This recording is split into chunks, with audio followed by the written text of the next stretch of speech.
If someday you should see Thomas the Tank Engine puffing happily along the line, he may be on his way to a village nestled deep in the heart of the island of Sodor. One December morning, Thomas whistled to all his friends. "It's nearly Christmas, and I'll bring you lots of letters and parcels." But a week later, the storms came.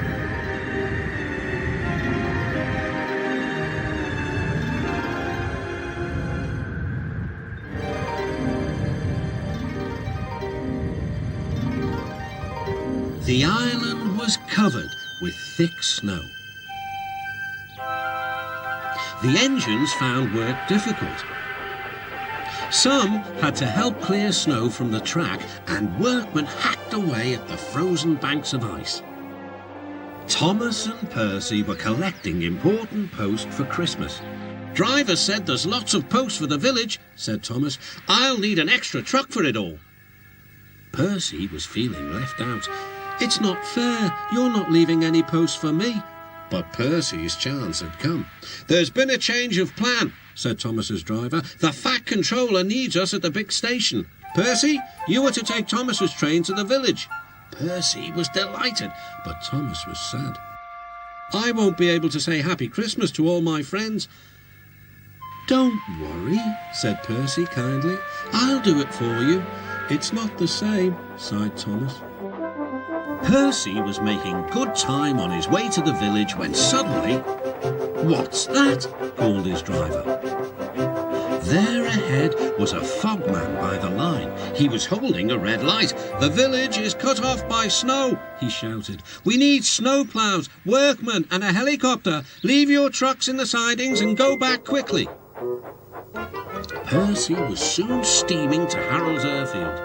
"Beep, beep," whistled Percy. "Wake up, lazy wings! The mountain villagers need your help. They're stranded." "Whiz-ow," replied Harold. "I like an emergency to keep me warm." And he buzzed away. "Now," sighed Percy, "what's next?" Suddenly, there was Thomas with Terence the tractor and a works train. "Come on, Percy," whistled Thomas. "Follow me." The two engines battled their way through the snow. At last, they reached the village. Harold was already there, busily dropping food to people and animals. Terence quickly got to work. "Lovely stuff," he said as he pushed the snow aside.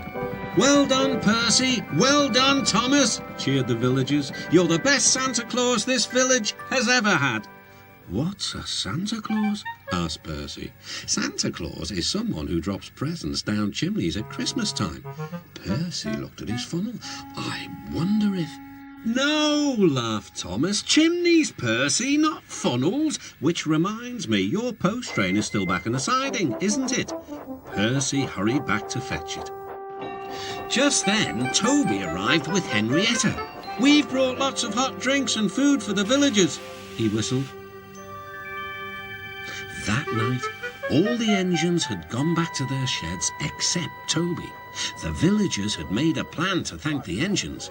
They loaded paint pots and parcels into Henrietta, then they set off through the moonlit countryside. All the engines were fast asleep in the sheds as Toby ran silently into the yards.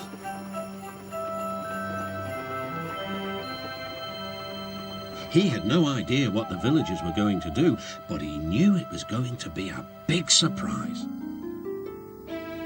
When the engines woke the next morning, they could not believe their eyes. The sheds had been repainted and decorated. Parcels lay everywhere. The engines whistled in delight, and everyone agreed that it was really a happy Christmas.